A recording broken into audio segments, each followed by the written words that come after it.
Thinking of how to set up your skill acquisition training as well as learn liquid or solid soap? Welcome to the right channel. Here we film about lifestyle, parenting, and spirituality. And lastly, my name is Chidera Mozo. Thank you for tuning in. Today's practical is going to be like a 2 day thing. So what like if you finish this soap, I'm going to do one, then I'll divide it into 3 groups. You pick a prefect from your group. Then after picking it, you will, on your own, will start practicalizing to what you have written down. So that's why I'm giving you notes. So before we start, I would like us to pray. In Jesus' name. In the mighty name of Jesus. Thankful Father, we thank you. We worship you because you are God all by yourself. Father, we have come in one unity to start this practical. Lord Jesus, have your way. Help us to achieve success. To the teacher, we give us boldness and give us understanding. Then to the students, help them to understand. Not just from now, but they can also make profit from it and help their parents and help themselves. In Jesus' name we pray. Some of you know how to do the soap. I want to see your hand. Like you have done it or you have seen it in person. So we're going to start with liquid, then we'll now end up with solid soap. These are the list of what the items for liquid soap. Usually when it comes to liquid soap, if you go to the market to buy, there's a way it's being measured. They measure it in liters. So they will ask you how many liters. You have 10 liters, you have 20 liters. So for the practical, we got 10 liters, but we split it into half. So more of like what we're doing today is 5 liters. And this is the gallon. This one. So this is the 5, yes, this is the gallon of water, which after doing your soap, you pour it here. So it's 5 liters. And the difference between the one you do at home and the one they sell is measurement and skill. You have to be meticulous about the measurement. So we have the nitro soap, which serves as a thickener. So I wrote it down with the order of usage.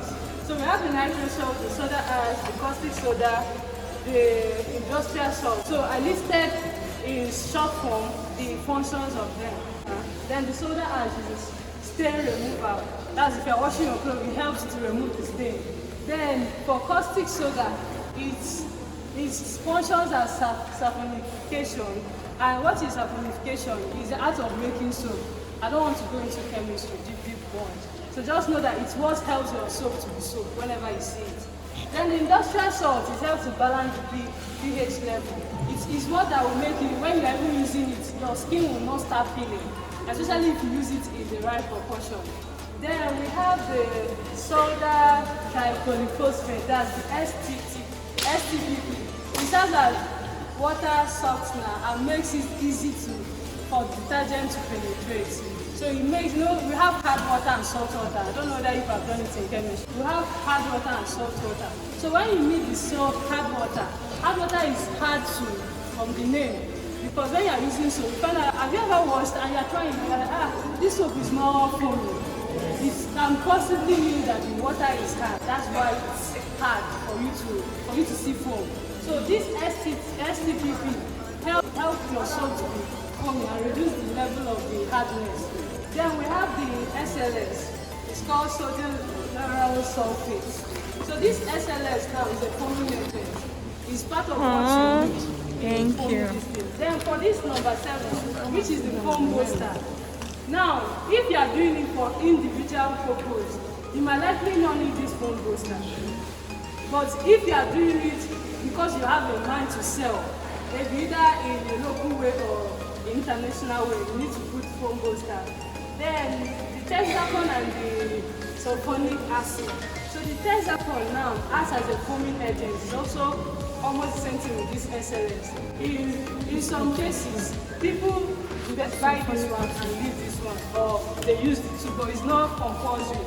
And for today's practical, I was not able to get this SLS, so we're going to use only Texacon and sulfonic acid.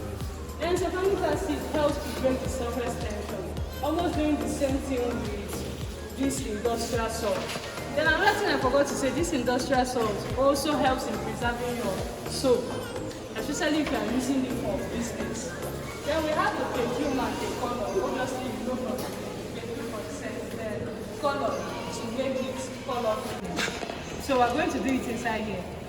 And here is ventilated enough. I'm going to make use of this glue, but this is not the main one. Because we're improvising, we're going to make where it's double. Don't underestimate the power of this chemical. Yeah, you can actually burn your hand. We're using this as a measurement. Most times it's advisable that as a beginner, it's better you dissolve them in separate bowls. That's why you're seeing up to 6 bowls there. So when you dissolve them, before you now mix it to the general one. Although definitely there are different methods. Some people tell you just be adding. To get a very good shape. So you have to differentiate it in different parts. So let's pour the water.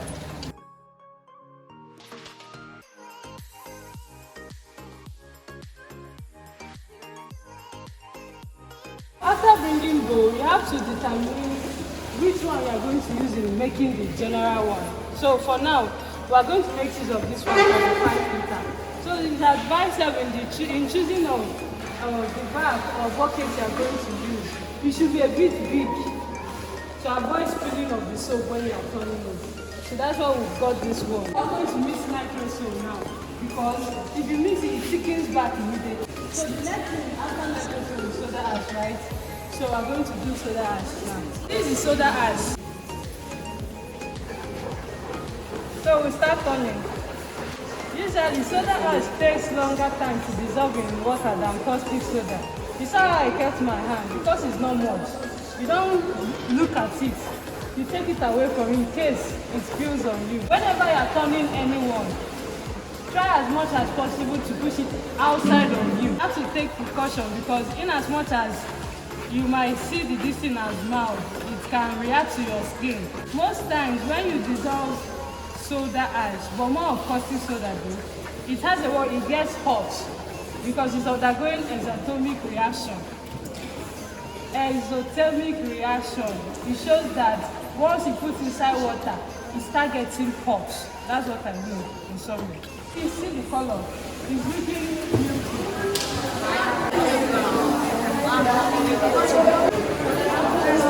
Next one we're going to do is the caustic soda. It's advisable to use bigger water for caustic soda because among all these chemicals, the most corrosive one is the caustic soda.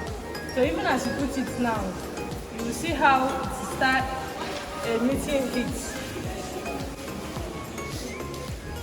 I'm turning it now. So this one doesn't take time to dissolve. So this is the industrial salt, the smaller one. So we stir again. Then this industrial salt kind of takes time too to stir. Doing inside water. It's still not.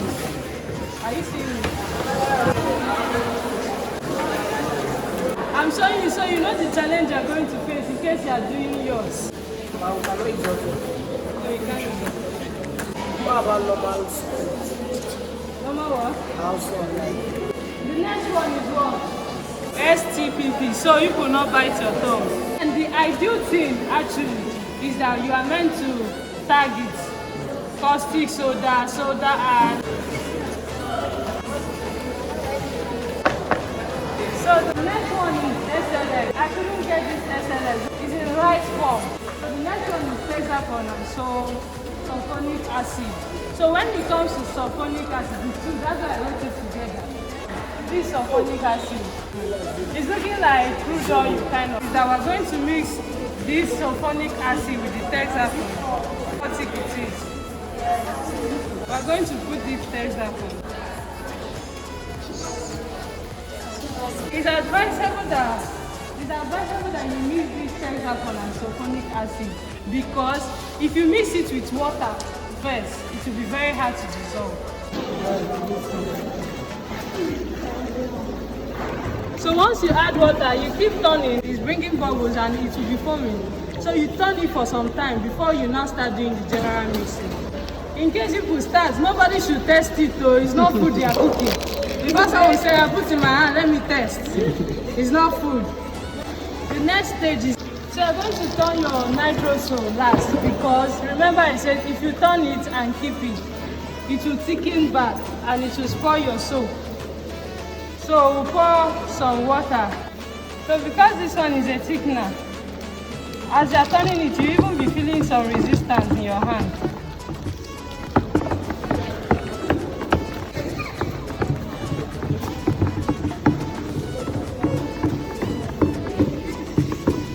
You now add the soda ash.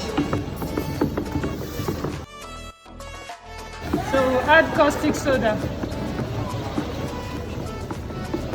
You stir. When I was in secondary school, when we did cake practical, they said the more you turn, the more fluffy your cake becomes. So that's how this one is. The more you turn it, the more it becomes light and good, the soap. So you stir for some time. Oh, we don't have SLA. As we have, that's the next one we put. So the next one we're going to put is what? Okay, so we're putting it.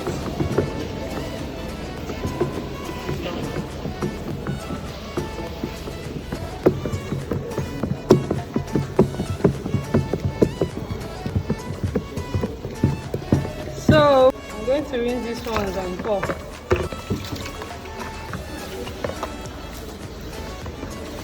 It's wrong to put the green color direct.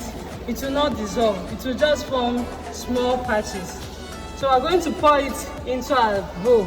Just like cooking, as you're doing, you're trying to keep the surface neat, especially when you have children around. When we're done mixing, we'll leave it till the next day to dissolve. Till the color was stirring.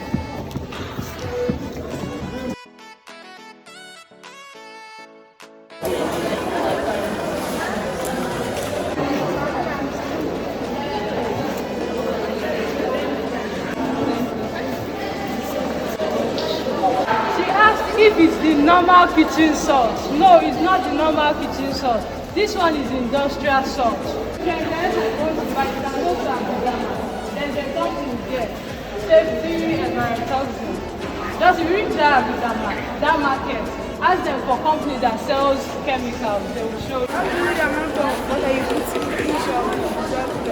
There's no particular measurement. As far as you have the main quantity, which is 5 liters, you can share the water as you want. But usually I would advise to use more water for the caustic soda because of its tendency to emit heat. If you want to do a bar soap, the 3 basic things for doing soap is caustic soda, palm kernel oil, and water.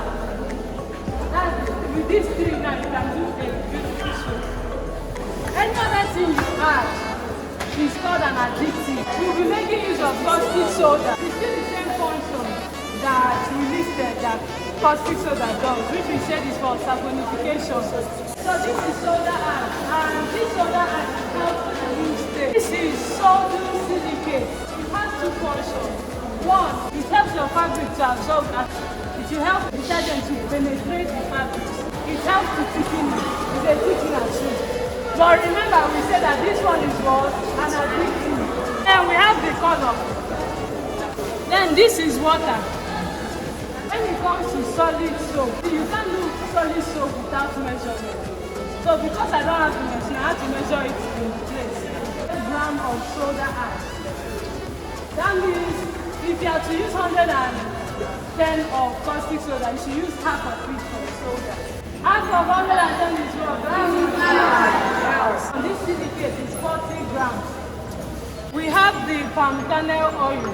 The function of it is to help solidify the soap. This palm kernel oil is already a hard oil, so you have to mix it with a soft oil. This is granite oil. The normal granite oil uses soap. Don't use all this sleeping oil, so it will not spoil your soap. For this solid soap, I'm making use of only 2 bowls. So we'll pour the water. We're meant to bring out small to be able to dissolve the color. So the rest, we're going to dissolve the soda ash. So we're going to bring out our soap mold. I'm improvising. It comes in 16 or 32. He asked something that some soap they write name. Now there is what we call soap stamp. after molding it, you just press it on top and leave it to dry. When you are dissolving solder ash, once you put it, you start turning it immediately. Why? The water is small. Keep it one side, outside of your body, so it doesn't spill on you. Pour it in another bowl. We are going to remain small. When you are going to bring out the soap, it will not be sticky. One part will fall out. So you grease the pan. So when you grease it, you can turn it upside down so that all the extra oil will go out. Add your groundnut oil. Remember I said this one is a soft oil. You stir till it hits. You add your caustic soda. You are the one holding it. You notice that it's very hot. It's still hot. You have to allow it to cool down. If not, anything you pour now, it will overreact on it. It will not be able to solidify.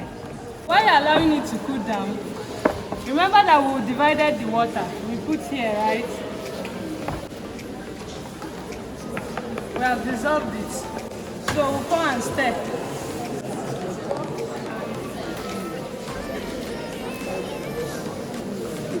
I wasn't patient enough to allow it to get cold. You see, it's already getting. Learn from my mistake. So when you're going to do your own, you allow it to get cold. Because it's already reacting, I wouldn't be putting the color. If not, it gets worse because it's reacting with anything you put.